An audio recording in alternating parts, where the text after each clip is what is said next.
one of the key things that I figure when I started working on this is cost per word is not the proper way to be activating a campaign in any digital campaign.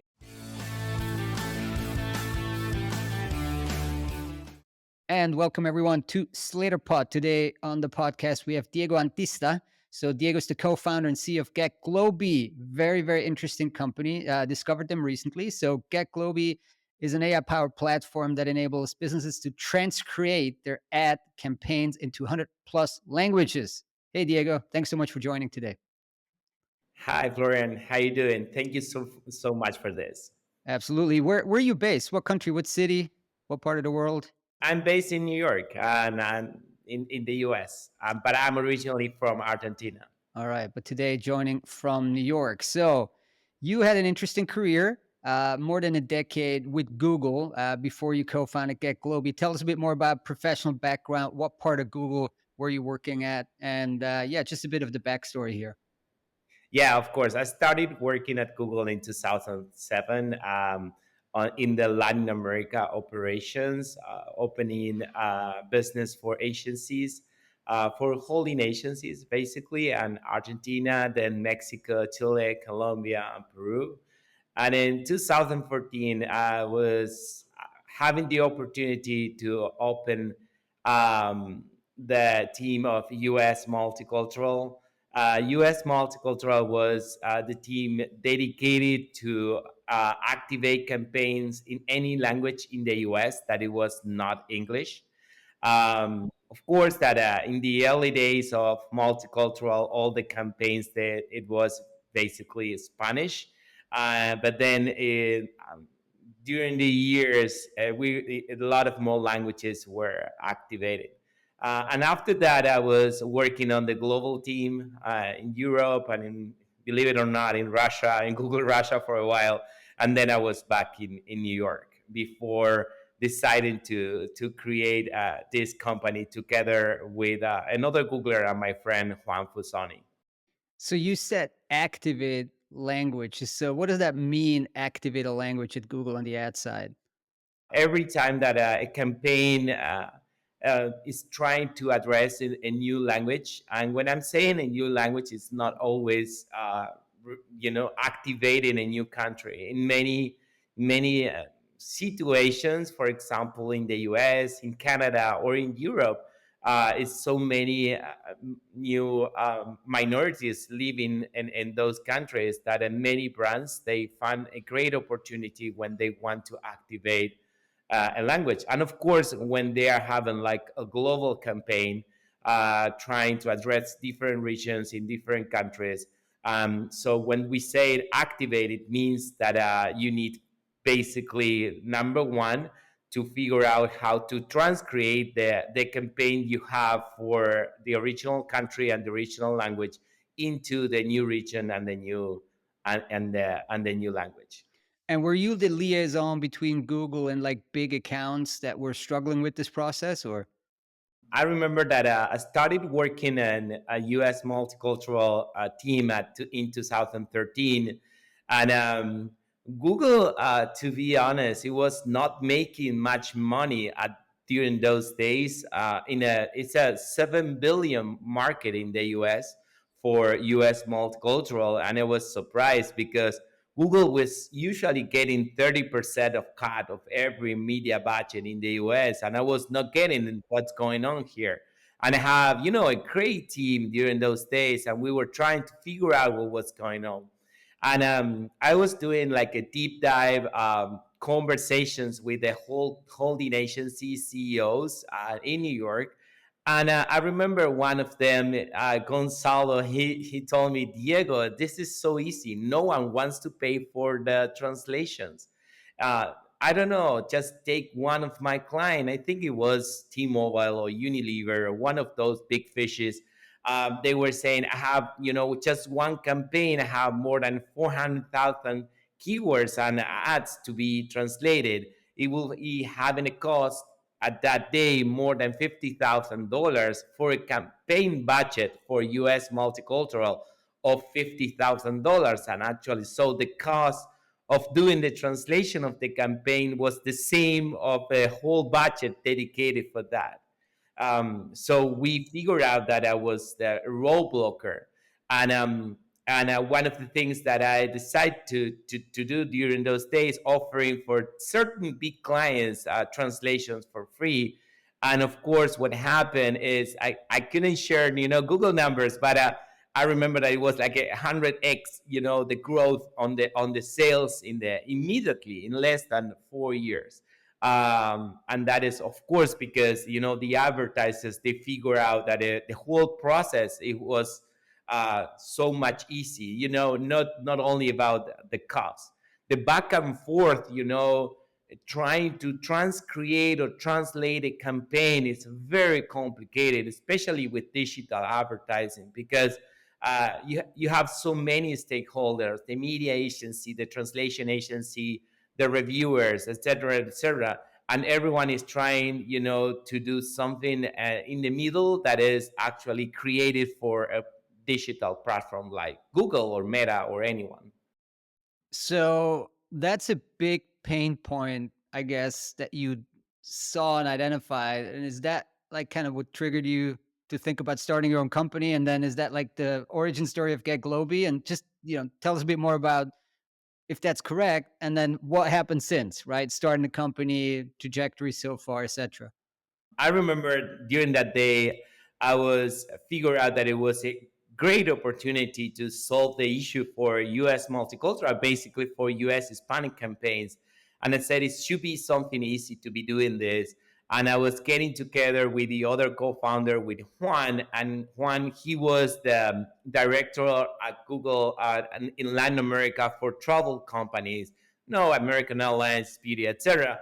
And he said, actually, I'm having the same challenge here. Every time that Mexico is a very well-known market for travel, global travel, and so every time that an advertiser, they are activating a campaign for a global campaign for Mexico, they don't want to be paying, for example, any Asian language, or even I don't know, or any so many languages, and actually they are only activated in English because it's very expensive. So we figured out that it was not only for US multicultural, so that's why we decided to create Get Globy for more than 130 languages. Who is your current kind of key target segment for users on the platform? Right now, it's about large clients. We decided to start it from there. We're gonna be launching an online product on December second week. The dev team and AI team, they say it's gonna be ready for December 1st, but I don't want to be pushing so hard. So let's say December 15th. So yeah, it's gonna be a product dedicated for long tail, for any small advertiser they want to be activated or locally trying to do a transcreation of a new campaign.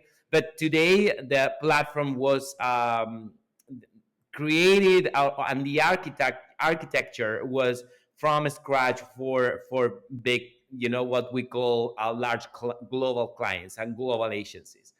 Why we did that? Because one of the number one things that I figured out during my days at Google, and then on my experience in general working with the agencies, that if we can do a product that could be addressing all the needs from very important clients, and with a number one global brands, regarding localization, then we can do a great job for the long tail. um, and in the process of fixing all the issues in the middle that you could have with AI translation, we were having new ideas, and we were incorporating new things like the brand voice, like offering native reviewers, like including all the rest of the platforms beyond Google. So tell us a bit more about the platform. So basically, let's assume I'm a big client. I go there. I have my problem is, I don't know, 30, like 25, 30 languages launch. how much is you mentioned AI? So how much is kind of pure AI slash machine translation? Where would like a human in the loop still come in? Is the human in the loop coming from you or maybe from the client? Like how does it work in practice? Today, we are offering to the clients to do a full AI translation. So every time that they decide to create a new project with Keklobi, is very easy. For example, let's say how we can do it with Google. They can connect their Google account with Keklobi, and immediately all the campaigns that they already have at the MCC, the master account, are gonna be connected. Then they could select a campaign from there, and they could say, all right, I need to activate, let's say, 30 languages. That is, if you think this manually, it's a lot of work. So they could, choose each one of the language and the regions. This is very important. So what Giglobi is going to be doing immediately is pulling down all the information from the existing campaign, and it's going to be considering what is the project about. For example, if you are having a campaign that you need to activate in French in Canada, it will be absolutely different than a campaign in French for France. Um, because it's gonna be getting information from traffic estimator and from some other data points we have connected with Keklobi, and it's gonna be incorporated through our what we call Jaga, that is our secret sauce, is the our AI machine translation that immediately it's gonna be considering each one of this information that you decide to choose to make the each one of the project and each one of the languages. In less than let's say 30 minutes, you have the campaign ready for 30 languages and 30 countries, and then you can decide, okay, I could I could have a native reviewer for a Czech spelling, or details, or not. Let's say that only 10% of the existing clients at Globi, they decide to go for the native reviewers, and of course, it's making a lot of sense when they do it, because almost all of them are branding clients. I don't know. Let's do an example of Alexander McQueen. Of course, they're gonna have a native reviewer. Interesting. Okay, so you're kind of there as well. If it's kind of a high um I don't know, not highbrow, but like a very kind of luxury type of brand where it's like critical that everything's perfect, then maybe they'll have something come in. I want to come back to the tech stack in a second, but let's talk briefly, give our listeners a bit of a kind of a window into the world of Google ads and how these campaigns are run. So like first, like who's responsible at like one of those large enterprises or e-commerce companies for like running regional global Google ad campaigns? Like who's the key contact there? Number one, you might be having for, let's say, 1,000 companies, like what we call in the US corporate in America. Those companies, they usually have like an agency that is having a special division for global accounts. And the global accounts, you will have, and that agency, let's say, you will find certain very specific positions at the agencies, like a global performance lead or global search lead or PPC or something like that, pay performance, or that team at the agencies. When I'm saying these agencies are not usually small, those agencies are belonging to each one of the six holding agencies, WPP, Publicis, etc. And they work for these big corporations, and they have global search campaigns or global performance campaign. And they already have a process, an internal process, how to run this campaign. And they are great. They are very savvy people. They were working on search for years, and for many global clients. I remember one of my last clients that I was attending at Google was Colgate. they were having, I don't know, more than 50 different countries, under same hub on the agency. So it mostly goes with these big accounts, it mostly goes via some kind of third party agency. So there's rarely somebody inside the actual enterprise. They always go through an agency. That is the what we call the bucket number one of clients. Big, corporate America or Fortune 1000 companies. Then you have a second bucket, all these companies that they usually have one hub in any country. You should, I mean, it could be in Asia, Singapore, Bangkok, or it could be in Eastern Europe, like Estonia or any of those countries where they are a dedicated company for example, fintech, or for crypto, forex, or for example, for e-commerce.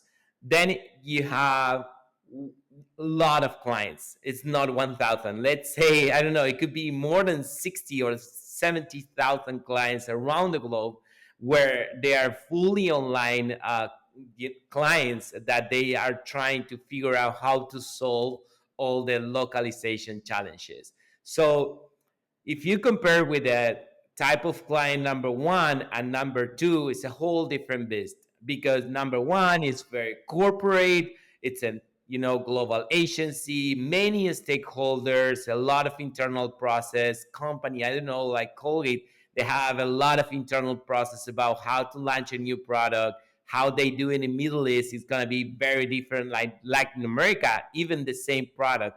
But when you think about these companies like crypto, forex, or e-commerce, or DTC, direct to consumer, they don't have this global ways to do the business.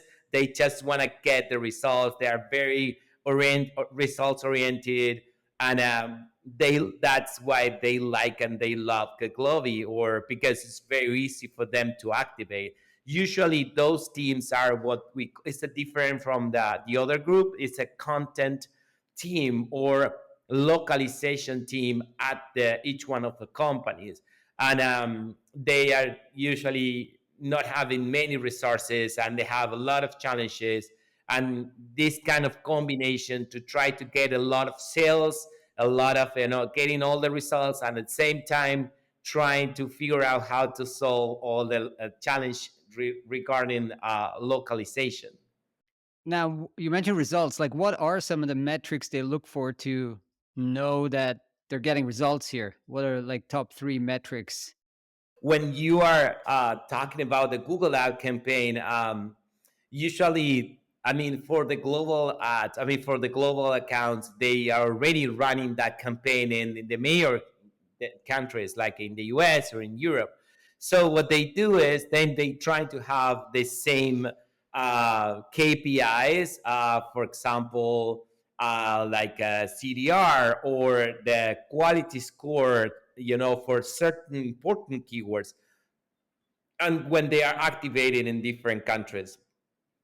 When you that is for the type number one of big clients. But then for the other guys, they are having what they call the CBA, the cost per acquisition. And this is where localization is very critical, because many of them, I would say 90% of them, they have global companies. They could be selling their apps, gaming, or products everywhere. So for them, actually activating a new campaign in a different country with a different language is critical, because if they figure out that a CPA, the cost per acquisition, is better than any other different country, they move the budget. That maybe for a big Fortune 1000 company move doing this, they don't do that. Okay, we have this budget. This is gonna be going to Latin America. This is going to US. This is going, and then that is the budget. They activate the budget, and that's it. They don't think about that till the next year. These companies, they are growing so fast and they are getting so many results because they don't do that. They activate and they say, okay, where I'm getting the best CPA. Oh, I'm getting in Ohio, so I move the budget into Ohio. Oh, I'm getting the same, CPA or better CPA in Colombia or in Mexico. I move there because they are very results oriented. They are centralizing. They have this centralized team that is making the decisions, and they are doing very very fast. And a little bit detailed question, but this is all coming from Google Ads, like Google Ads, the platform, and you're connecting to it. There's no other, I mean, or like you're connecting to all kinds of other things, analytics and all of this stuff. Right now, the pain point for any one of the advertisers is translating the campaign. So we are solving Google Ads, and actually we already incorporate all the rest of the platforms. Today we can do any translation on text, not only for Google Ads with Meta or name it. What is great, the difference between Google Ads and the rest of the platform, that you can do connecting through the Google Ads through Getgloby, and the rest of the platform you complete a request, and then you have an account manager who will be doing all the through AI, but it's gonna be doing on the back. Because we figure out that for us, its number one priority was creating this kind of connection with Google. But then we figure out that, especially for the type two of clients, Meta is very important. Okay, because in many of the global regions, Meta is having better CPA than Google. Google is maybe a little expensive, comparing both platforms. So that's why we decided to incorporate the rest of the platforms. With Google, I mean, their algorithms change all the time. Like, how do you keep kind of evolve with them so you can be relevant and the quality's high? I know that that is changing a lot. I mean, that is changing a little. Okay, and this is a very personal point of view. I think, both founders at Google, we figure out that, especially on Google search, yes, they change, but they change very little things. Okay, it's something that it was creating more. I don't know, but I think it was 25 years ago, and it's working really well. So yeah, they are making changes, but they're making small changes because no one at Google, or that is the way that I'm thinking. Maybe I'm wrong. They don't wanna be changing, anything like dramatic and affecting the cash cow, of you know billions and billions of dollars. So that is allowing us to considering all those changes at the time that we are following how to do a better trans creation process through Getgloby for Google Ads campaign. But the basics are always, let's say, the same. Trying to find the traffic with the keywords, that is one of the key challenges. Then sustaining the concept on the process of the translation. You have an ad in English and then you need to translate it, let's say, in Spanish. Okay, but if you are translating in Spanish in Mexico, you cannot be using the same ad in Chile. Okay, it's never gonna work. And the second thing, for example, if you are having certain product and service, you need to include the keyword on the ad. Okay, keyword insertion. So these are, let's say, more than 30 rules that everyone who is an specialist at Google Ads, it's very easy when you are doing a campaign in your own language. But we use AI to incorporate that for more than 130 languages, making the life easier for everyone. You mentioned keywords, so just tell us a bit more about keywords. Like, I mean, obviously, super essential. Like, one of the the secrets of e-commerce and of everything, of like lead generation for the world. Yeah, as you said, easy in, or already, I guess for me, already difficult in one language.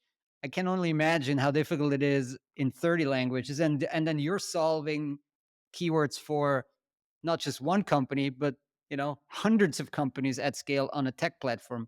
where do you even begin to look at that challenge and solve it? It's a lot of available information today about keywords and verticals. So you have some help with Google Traffic Estimator, and then some other tools that are out there. They are not all of them from Google, that we incorporated in that technology at the time to be doing the translation.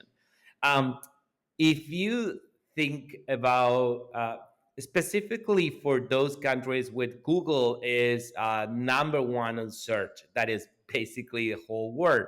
Except in certain countries in Asia, where Facebook Meta is actually the number one browser, believe it or not. So it's not exactly the same nowadays. When we are talking about the word, we need to have like a specific mindset about which country or region we are talking, because it's not exact all happening exactly in the same way, and like in the US, Europe, or in the Americas. It's not like that. It's very different in some other regions.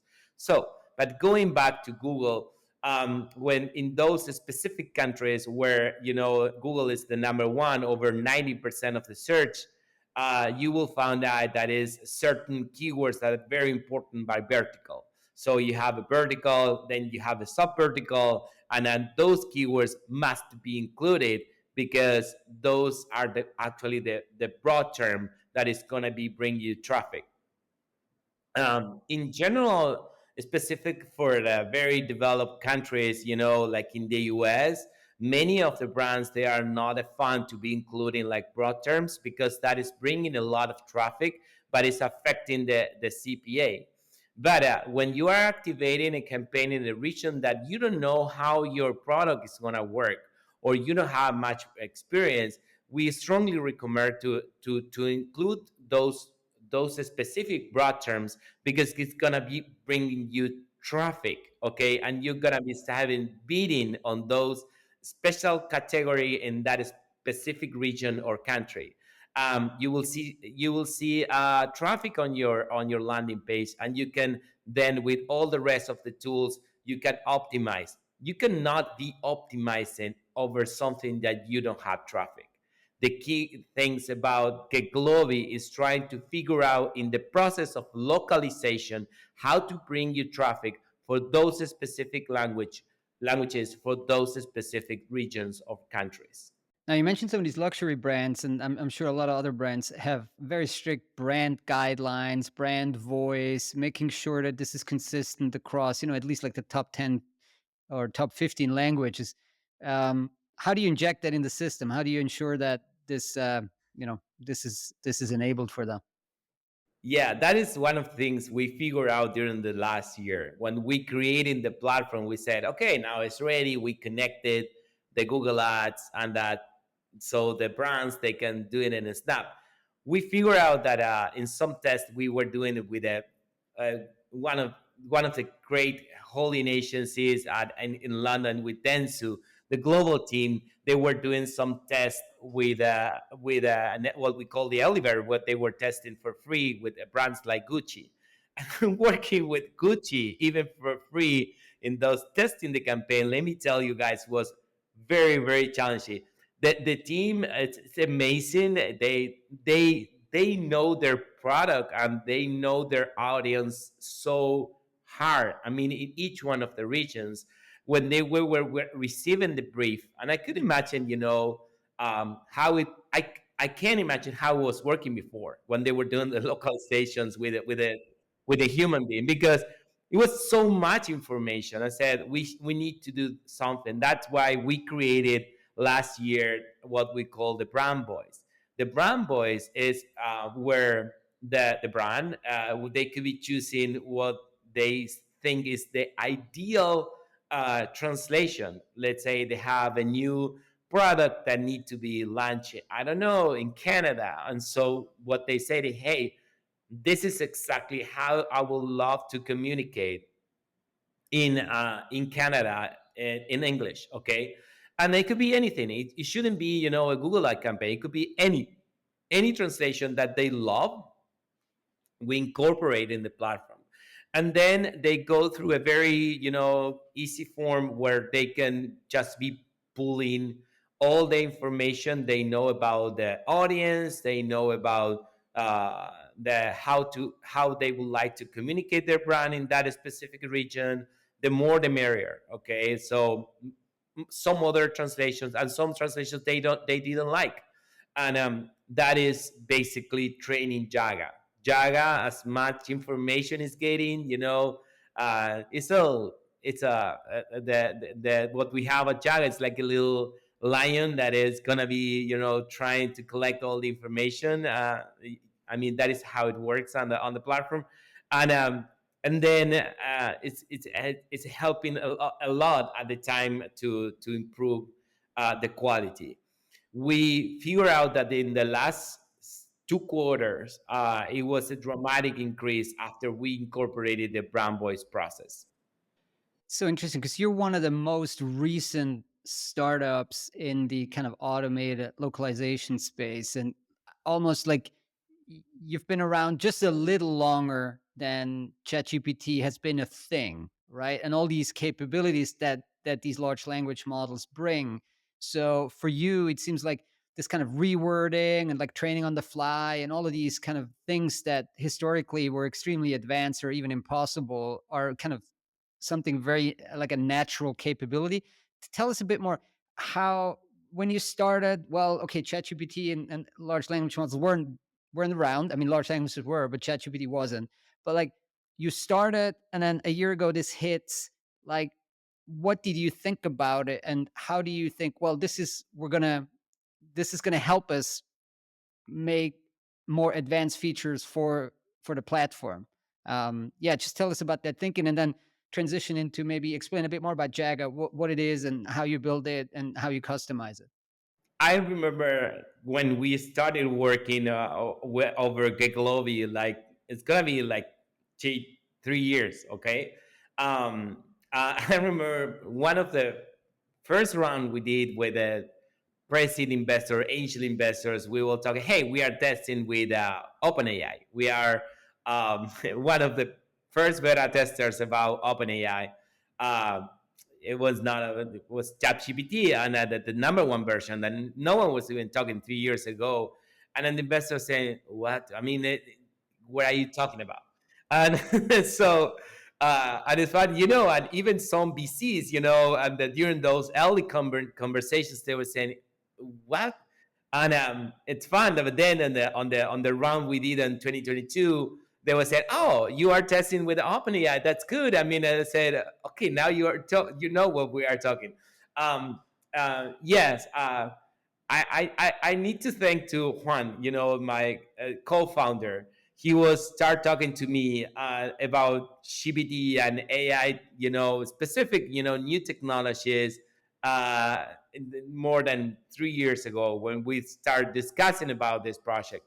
Um, what is how we were working, and at the very beginning we were incorporating, for example, Google Translate and some other translators on the process, and then we were trying to fix the translations on top of that with with with uh, with code. Okay, with real the dev team putting the hands on that. Then we figure out that it was not good. The quality we were getting specifically for translation for digital ads was very bad with any of the platforms. Okay, besides that, half of my heart, 50% belongs to Google. But even Azure or any other of the platform, even DeepL, that is really good. It was not good. So then we figured out that we were trying to improve how we were doing the trans creation process, and that's why we decided to create Jaga. Jaga is actually a new machine learning model that is getting all the information from different platforms. So, and it's depending. What is the secret sauce on Jaga is depending on the prompt. I mean, depending on the request, the specific request is which platform is going to be using, how it's going to be combining, and how it's going to be fixing internally. For example, we figure out that if you are trying to create a new ad. You have an ad in English, and then you need to translate to German. Okay, could be very challenging. Why? Usually, you have the same character restriction length. I mean, the length, it should be 90 characters. You have an ad in English for 90 characters. When you translate it German, Spanish, I mean, those languages, it's gonna be, an issue, because you're gonna be over 90 characters, and that is, it means that you need to redo it again. So for those specific, cases, we are using certain technology. If we are doing for German, that it will be absolutely different, the platform, if we are doing for Russian, or if we are doing it for Spanish, etc., and etc. That is the way that Java works. It have internally um, certain rules that are getting better, day by day, learning in the process how the things are working in the, if they are doing a transcreation process, they are activating the campaign. The second part of what is great about Jaga is getting information from those campaign connected. So if one campaign was working better than the other one, it said why this is working better, what is actually affecting, and that is where the AI team, they're trying to figure out which of the rules on that specific campaign was, making the things better than the other one. Very interesting. So it's like platform dependent, performance dependent, and then I mean the language kind of conversion part, translation, transcription part is kind of the given. It's at the bottom. It's the bottom, and then you're adding all these other layers on top. Then it's going back, and it's going back, and it's going back. But in many of the cases, we are still learning a lot, from AI. So one of the key challenges we have at the beginning, it was the platform, when you are not given a lot of context, is having what we call hallucinations. I remember that one of our key clients, that is LATAM Airlines, they were trying to activate a campaign for flights from Europe to Latin America, and I remember an ad was saying, uh, "Let's get the change to South America," or something like that. And then when it was translated to to German, I was not speaking in German because I'm not good on that. And it was basically saying in English, Latin America is the future of the human being. It was a what's going on here?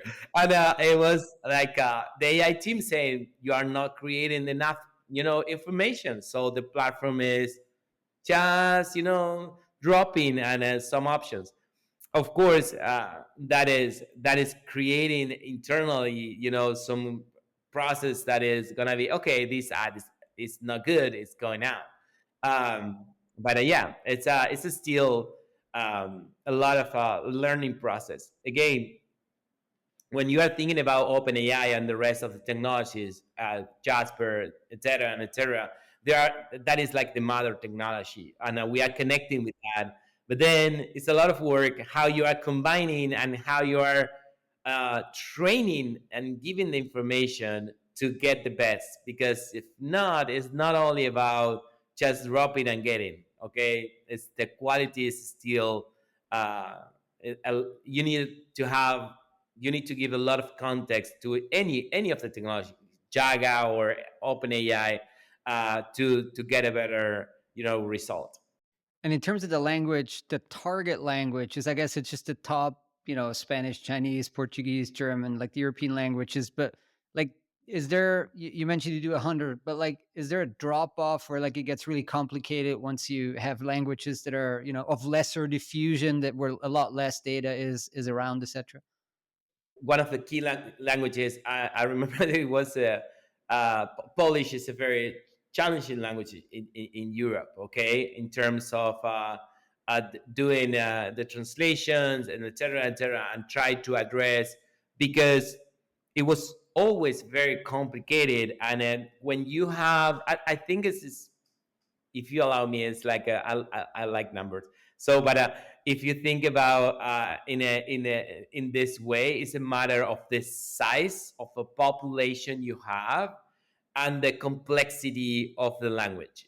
Okay, So if you have like a very specific language in certain part of the world, whereas not many people actually, speaking or using the language, it's gonna be getting very complicated.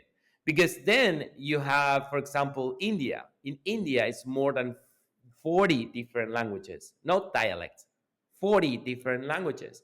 You think you have one of us like Tamil, one of the most important. And so, okay. So Tamil, actually, how many people in the world besides people who speak Tamil that they know about Tamil? And we figure out that it's not so complicated because the size of the number of people who are actually talking that language is making richer and richer every day. So yes, it's depending on the number of people and the region.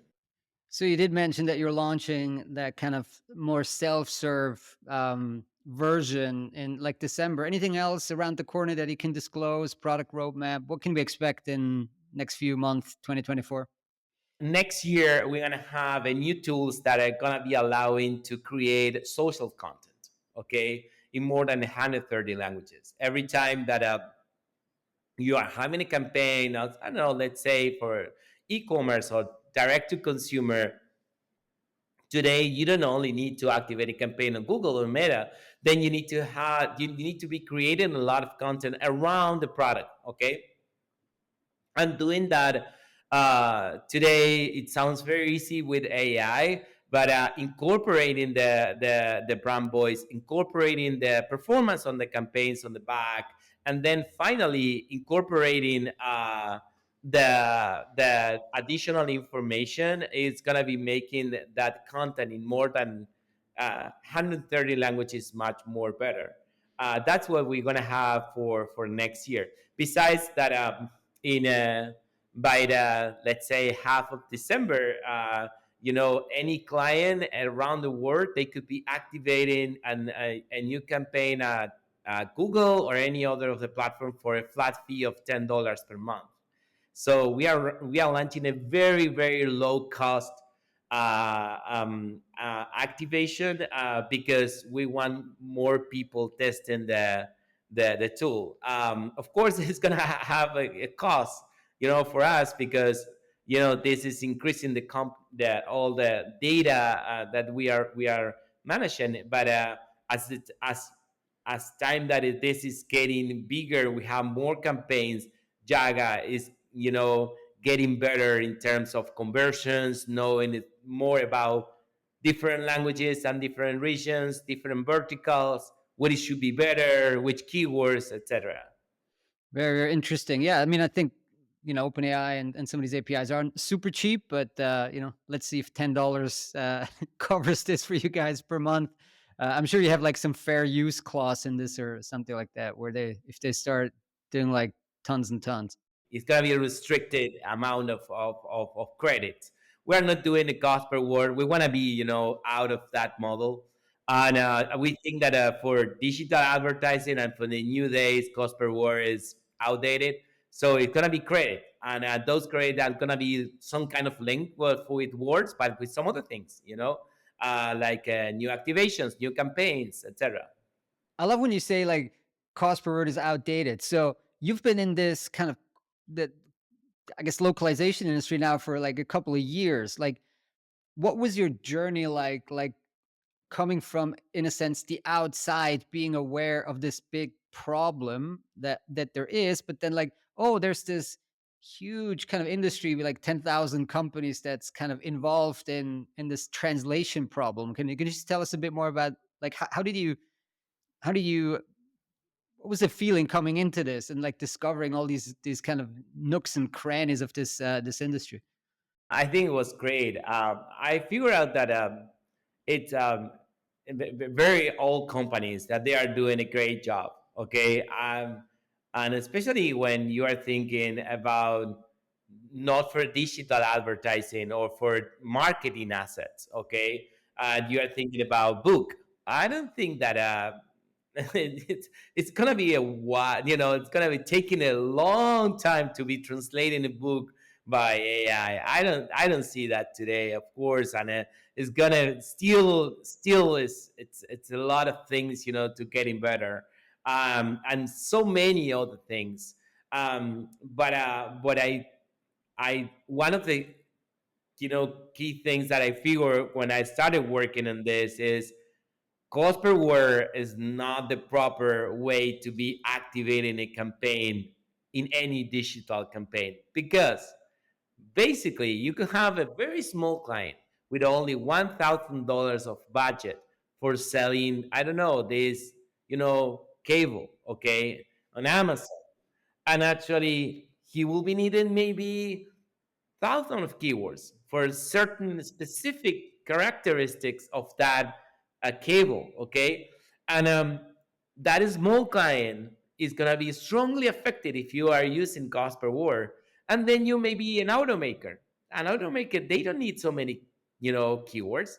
It's very specific, Toyota Corolla, okay? And so then you have, multi-million, dollar companies, but they are using less keywords and less ads, and then you have a small, so it's not a connection, in the number of the keywords and the marketing asset. It's a disconnection.